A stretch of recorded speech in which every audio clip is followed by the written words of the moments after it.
Time now to take a look at stories making headlines on the front page of Nigerian newspapers. And I begin with the blueprint. The major story here, as NLC issues federal government 14-day ultimatum, Tinubu orders release of 102,000 metric tons of food items. And the rider here says, strike not in our interest. The federal government is pleading. The NLC has said that they have waited for the government to respond to the plight of Nigerians and can no longer wait, that it's high time for them to call for the strike. To another story now. Ex-Governor Yaya Bello's trial beyond his stewardship. No plan to hike fuel price, and MPCL tells Nigerians. And another story here, Edo 2024, avoid pre-election litigations, INEC tells political parties. APC begins screening of 12 Guba aspirants. Now, federal government sets up committee on low gas supply to power plants. You find that story all on the front page of the blueprint. We move now to the Nature News. And the major story here, food scarcity. Tinubu orders release of grains to douse tension.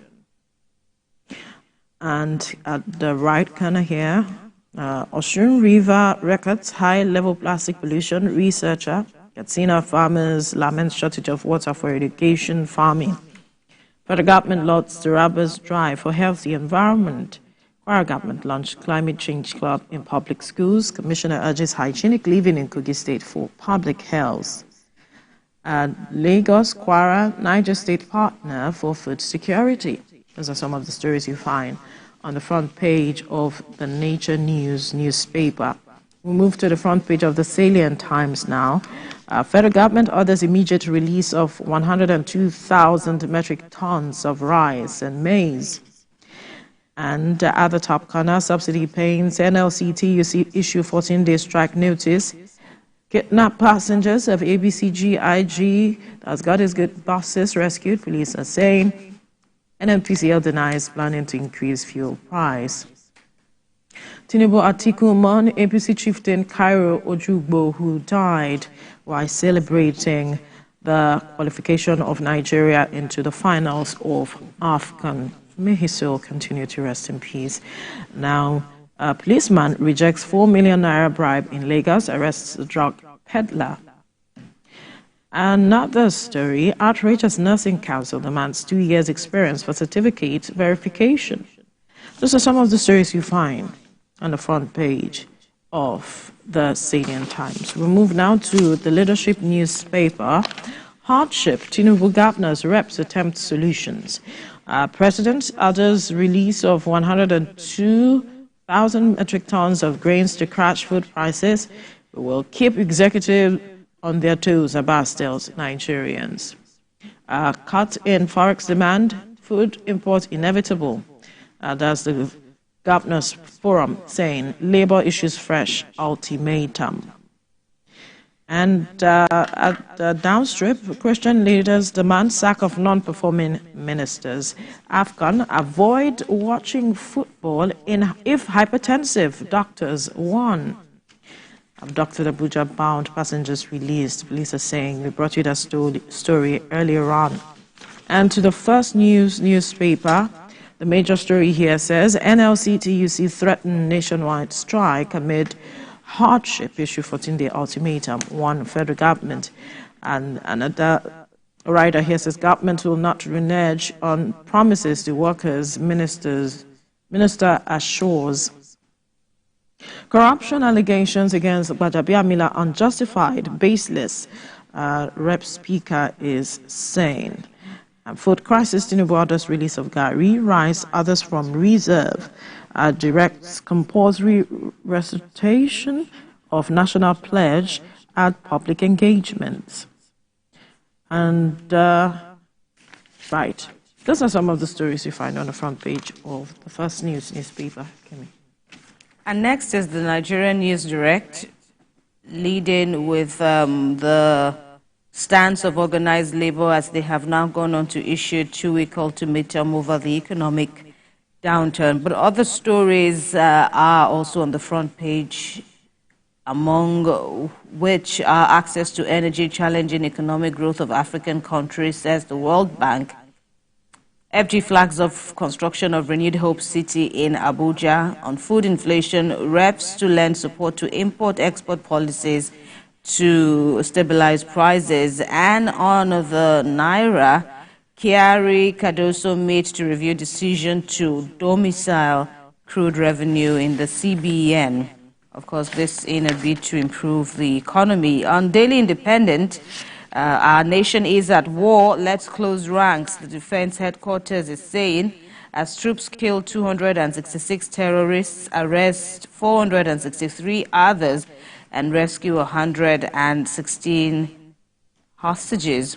Tinubu, Oborowori, Ibori, mourn Cairo Jogbo, who passed on earlier in the week. On tackling insecurity, appoint Yaya Bello Defense Minister, APC chieftain tells Tinubu. And Tinubu says social media menace must be regulated. There are all the stories there. Okay, quickly now on Daily Independent, Tinubu orders release of 102,000 metric tons of rice maize to crash prices. And NNPC assures Nigerians no increase in petrol prices. The Punch is next.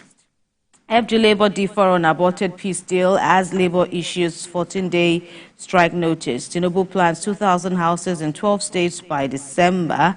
Motorists seek extension of Lagos-Ibadan Expressway street lights. Now, banks' dollar sale falls as Naira weakens to 1,479 to the dollar. Next is the Vanguard. Hardship creating more indigent students as undergraduates attend classes hungry, students drop out. Their dropout will exacerbate insecurity. Situation pathetic, says Nance, and we're taking steps to make life better, federal government insists. As per the AFCON semi-finals, Ojogbo, 4 others die watching Super Eagles Bafana match. Now, on protests, FG moves food imports if hunger persists. And ahead of the Edo governorship race, 16 parties notify INEC of primary elections. On this, Nigeria blame Buhari's government for current hardship, say northern leaders. That's the biggest story on this Nigeria. Consult Okonjo-Iweala, Addition and others. Ohaneze urges Tinubu address rising food prices, not quick fix. Addressing rising food prices, not quick fix. That's an analysis there. And FG considers food import if hunger lingers. All right. Other stories on this Nigeria. Smokeout drug baron still in hiding. Marwa tells NDLEA commanders. Next, and the final paper with us is The Guardian. Road to AFCON final is the lead story. The big story, that is how Super Eagles defied doubts to qualify for 10 billion naira CAF prize. And those are the Super Eagles there, a crop of them, including the goalkeeper, Nwabali. Government orders release of 102,000 metric tons of rice maize. Women farmers deny receiving 15 trillion naira agri intervention. ECOWAS foreign ministers meet to resolve Senegal, Burkina Faso, Mali, Niger crisis, I should say. Reps to tighten defamation laws amid Gbajabiamila's 3 billion naira COVID-19 fund allegation. Now, Fashola, former minister, wants constitution review to allow states to determine minimum wage. Deal with insecurity urgently, go on, CSN tell Tinubu. And finally, FG deploys troops to tackle bandits, others in Ekiti. Of course, what is dominating the papers this morning is a matter of food security. But one story that caught my attention was one of the stories you picked where you said northern governors are saying, or northern elders are saying that this current hardship they should blame former President Muhammadu Buhari for the current situation, challenges being faced by Nigerians. Recall that even this government had said that the situation they're facing, they had inherited it from the past administration. But what happens now? Should we be stuck with the past or to look for how to move forward as it is?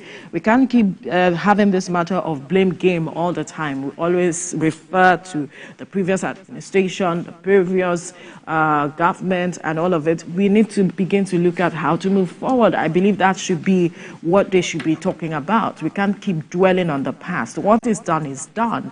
Should we now call the former president to question? If that is the case, who is making that move and who can make that move? And ask him the questions so that Nigerians can perhaps have a headway and move on. I believe that's something, if that's what they're thinking, and not just making statements, but also look at, okay, bringing this person to book. Right. Government is a continuum, and whether good or bad, woes or assets, that's government for you. We really cannot stay where we are. We have to move. We have to, just tinker and explore all the ways to make lives better for people, and that should be the focus. It's also good that everybody is speaking about it. People, leaders of thought, that is, are speaking about it and, proffering solutions in their own way. And government also, well, while towing the line of we know what we are doing, government also, this is the time where government also has to listen and then sift. Listen to, all these divergent, options and then sift. There are also, more suggestions. Consult the likes of Okonjo-Iweala, Adesina, and others to rectify the situation. And talking about the food, the dire food crisis that we have here now, there's also options before the government, the grain reserves. People are also talking about importation of food if hunger persists, and I don't see how that will be, because how that will go or how that will help, but people are hungry, people are dying, and so whatever needs to be done needs to be explored. The critical for the issue good of people for me is if we address the matters of security and farmers can return to the farm. Because it's not like the food, it's not like the weather is a problem, particularly the Though food. There was a story here where farmers are saying that they are lamenting shortage of water for irrigation farming. That's on the one hand. But then, because of the weather, we are in the, yes. The dry season is a But one major challenge for farmers is security. They Absolutely. cannot return to farms. And then recall that we also have climate change issues that wiped out some farmlands and the crops. That was sometime last year or 2 years ago, where we saw farmlands drowned in rain, submerged in the floods across the country. And major parts like Kogi State also bore the brunt, where we had large 8 hectares of farmland flooded, food items and all of that. So I think it's a challenge that the government has to deal with head on, especially going to the root of it and not just the symptoms. Because for me, all the measures we're looking at now, how far-reaching are they? Are they addressing the root causes or just addressing the symptoms? But we'll be talking more on that issue